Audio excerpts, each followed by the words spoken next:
And you're pissed off because I ride a 60-volt e-bike. Well, how was that for an intro? What's going on, folks? Today is Wednesday. It is about 11:30 in the morning.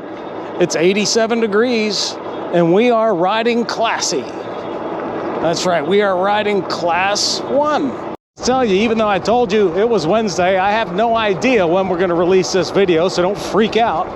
Well, 21 miles an hour, guys, pedal assist 2. We are not on anything close to a Taria or a Sur-ron. Speaking of Sur-ron and Taria, you know, I may be in a position to where I may be getting something like that. I'm not going to say a brand name, but let's just say you might find something like that on this channel in the future. I'm not going to say near future. I'm not going to say far future. We're in no hurry. But expect it. Now, here's the problem with a Taria Sur-ron type bike for me, is I've got to load it onto my 4Runner and take it out to the desert. Take it out where, you know, people aren't. I'm not going to ride something like that on this trail. I'm just not. Now, if one day comes when this trail looks as goofy as Venice Beach, where you've got people practically driving supercharged Corvettes up and down the causeway here, yeah, it's going to be a little more work. I can't just open the garage door and just take off, you know? So I don't know if I want that kind of hassle, but again, this is something that's kind of in a thought process, mildly in the works. But I just wanted to update you because I told you before why I wouldn't have that kind of bike. Thrill ride to Cactus Park. We won't rehash it. And there are times when you kind of got to move out a little bit. Long, straight, empty, narrow like this, well, that could get kind of boring. Well, that's when it's good to have the option of pedal assist 5 and 35, almost 36 miles an hour without really putting any pressure on things. Options, my friend. Good to have options. You know, this channel, I tell you, what I want to do here is just something different. You know, something that's outside of the norm of what you see on personal e-bike vlogs. You know, I have one bike, don't really need another one, but you know, like I said, for something off-road, I might be able to get a hold of one of those other ones. But there's a purpose in mind for that, and that is to, well, ride off-road. And plus, I'm just generally curious about the Sur-ron type bike.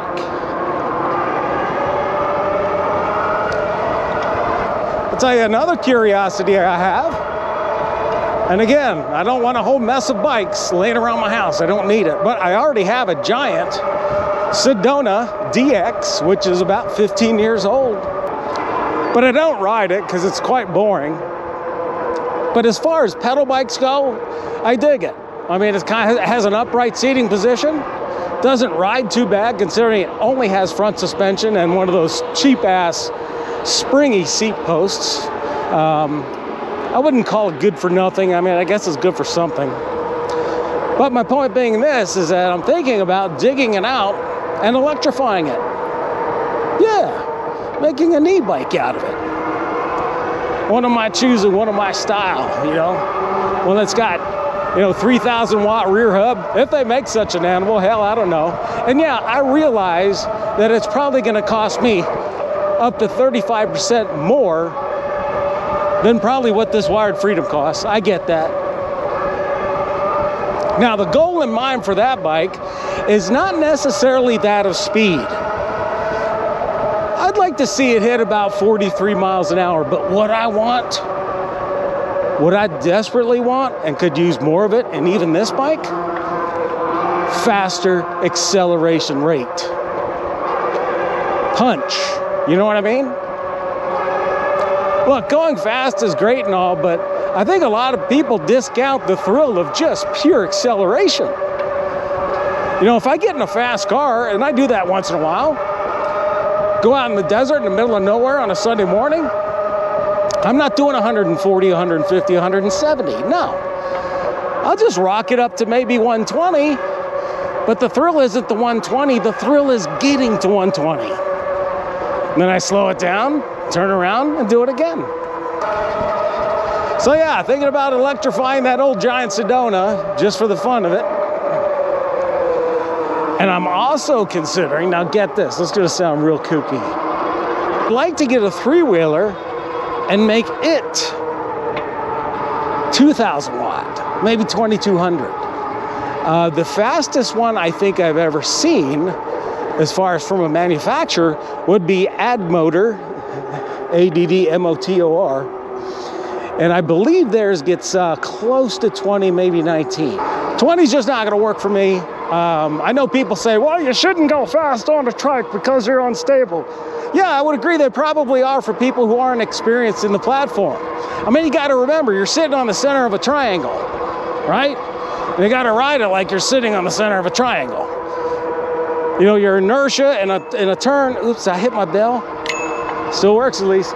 Your inertia in a turn, it's gonna wanna have a tendency to go the same direction you're going to begin with. So of course, when you turn, your pressure goes into that unstabilized section over here or over here.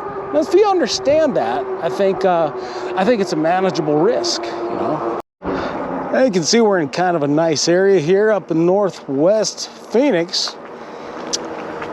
Nice little trails with a big blind corner. We can just creep on through here. I would never live here. Even though it's well maintained and everything, there's usually, well, actually there's no usual about it. This is what they would call an association, okay? Association is one thing. It's a protective barrier against blight at the cost of freedom and at the cost of continuing to pay that association long after your mortgage has been satisfied. And it wouldn't work for me for a few reasons. Right off the bat, I like to cook with charcoal. I like to cook with a smoker. I like to have amateur radio antennas. And those three things right there would automatically forebode such ghetto apparatuses in this hood.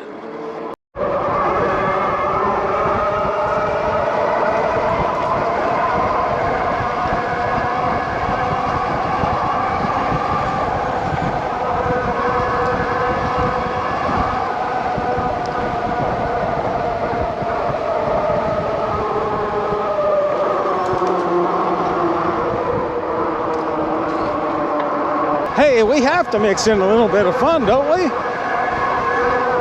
Of course. Otherwise, we may as well just be on, well, manual pedal bikes.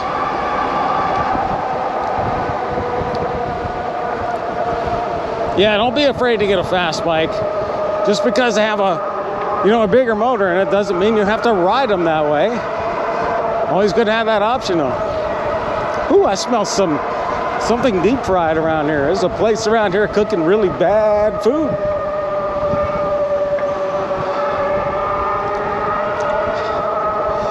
Yeah, trying to ride more. I'm trying to get this thing up to 500 miles so we can really take a look at it, and I'll give you some more thoughts on it. I haven't told you everything I thought about this bike. I'm keeping a lot of my ace cards hidden, tucked away.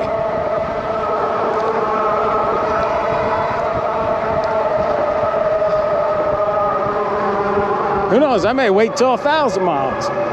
But either way, that's what we're trying to do here, folks. Just get some miles on this. Plus, I need the exercise. You know, I'm getting fat. I don't mind saying it.